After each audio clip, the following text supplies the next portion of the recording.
When you're on stage, how do you strike a proper balance between performance and worship?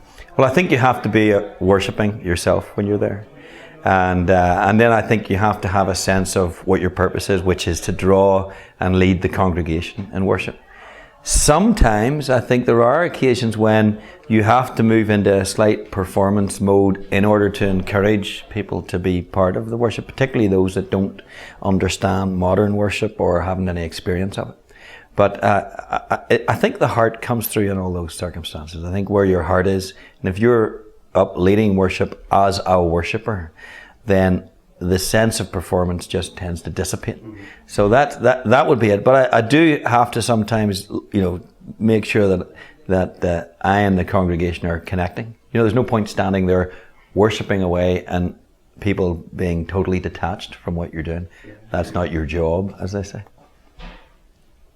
In Psalm 33, verse 3, it says, "Sing to him a new song, play skillfully on the strings with loud shouts."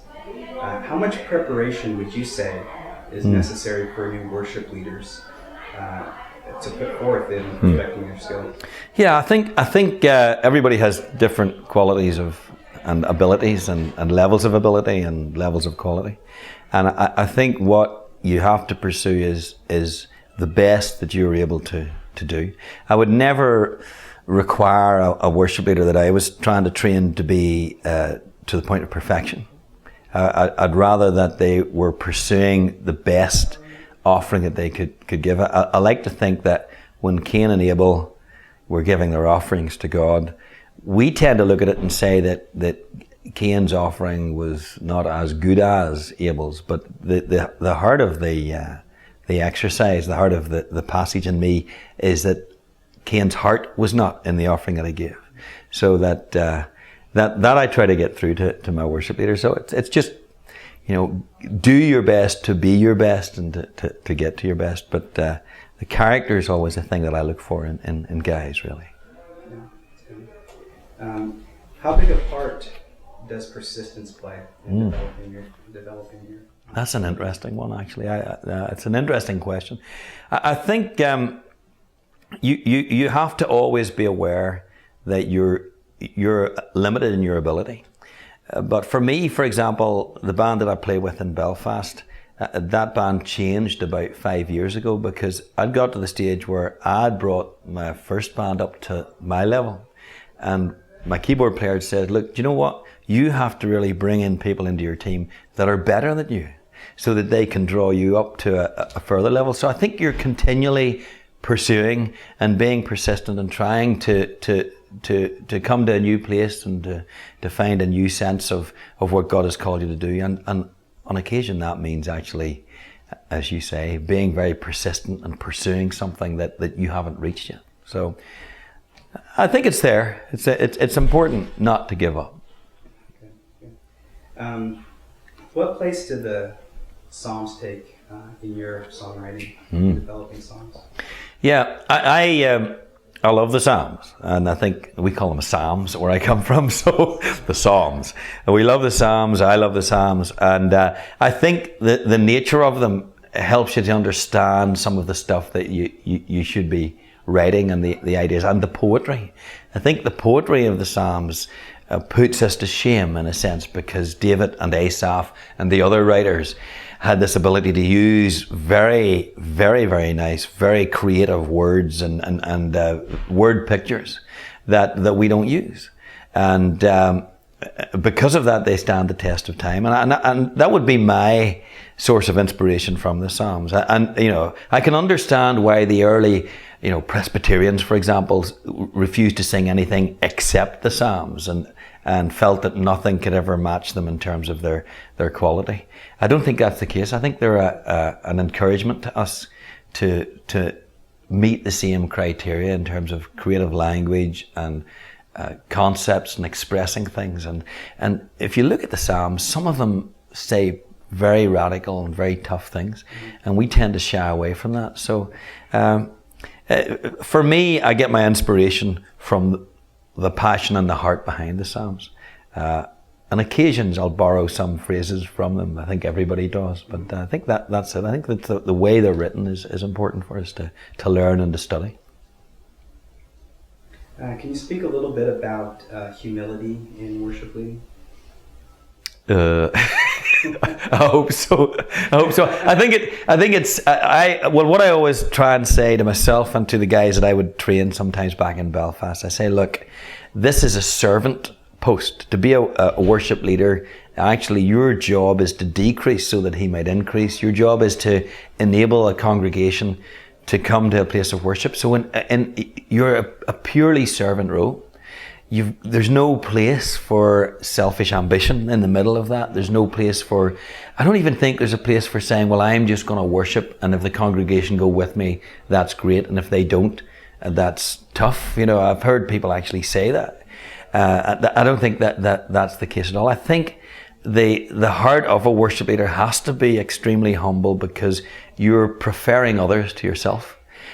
I would sometimes say that actually it is an act of worship to rein back your form and your style of worship in order to encourage a congregation to come to their next level.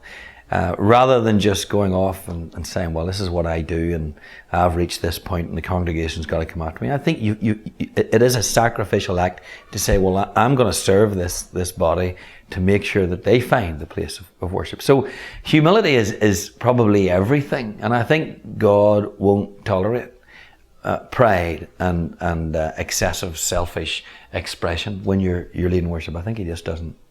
I don't think it's an act of worship at all. So it's probably key to everything that a worship leader would do. In one of the songs you're going to be singing tonight, in your lyrics, many people know these lyrics, but all of my ambitions, hopes, plans, yeah. What was the inspiration for? Do you know the lyrics were given to me by a girl in our church, but the interesting story was we were in a young new church in Belfast made up of students. We were in the days of the renewal in the 1980s, and we sort of believed we were going to live forever. We believed that that we would be without sickness, without pain, without trouble, through our lives. That was the sort of heart of what was going on in our heads. And one of our guys contracted cancer and was dying actually, and the church was praying passionately for it, saw it as a challenge. And a girl from the fellowship came to me and said, look, I've got these words and I think we need to sing them. And they were words, all of my ambitions, hopes and plans, I surrender to you, Jesus. She'd written the words out slightly differently, and so I felt, well, okay, if she feels that way, I should try and do something with this. And so the song came out of her expression of saying, look, whatever our circumstances, God's in control. He's sovereign. So, in the midst of praying for everything that we desire for the people around us and for our brothers and sisters and for our churches, we have to be of a mind that God is sovereign and trust Him completely. And so it came out of that chap actually eventually died. But our church, as many people would say, turned a corner. We understood then something of the sense of praying and pursuing healing and God's purposes for our lives, and understanding that He is sovereign over all. So it's funny. I wrote the music and changed the words around, and she wrote the words. So how would tragedy and suffering fit into worship as a leader in a congregation? Well, I think the big problem, of course, is if you're going to be a worship leader, you've got to be able to express some of the things that people in your congregation will go through, and you've got to be able to find songs and maybe even write songs that represent and are relevant to the human experience, and David never shied away from it, and Asaph didn't, and Jesus never shied away from that sense of that human experience.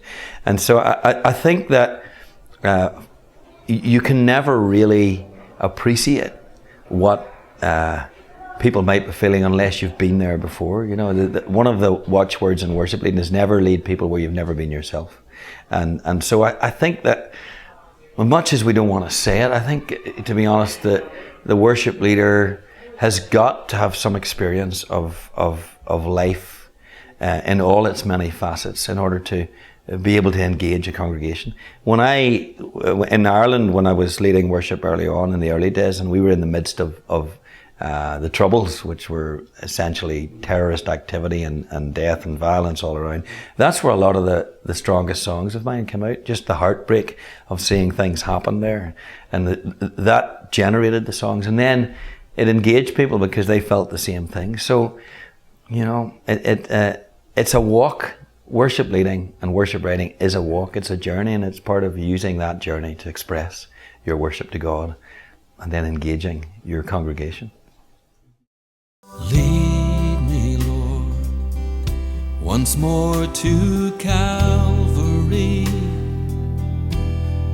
to that hill of sacrifice that changed the world.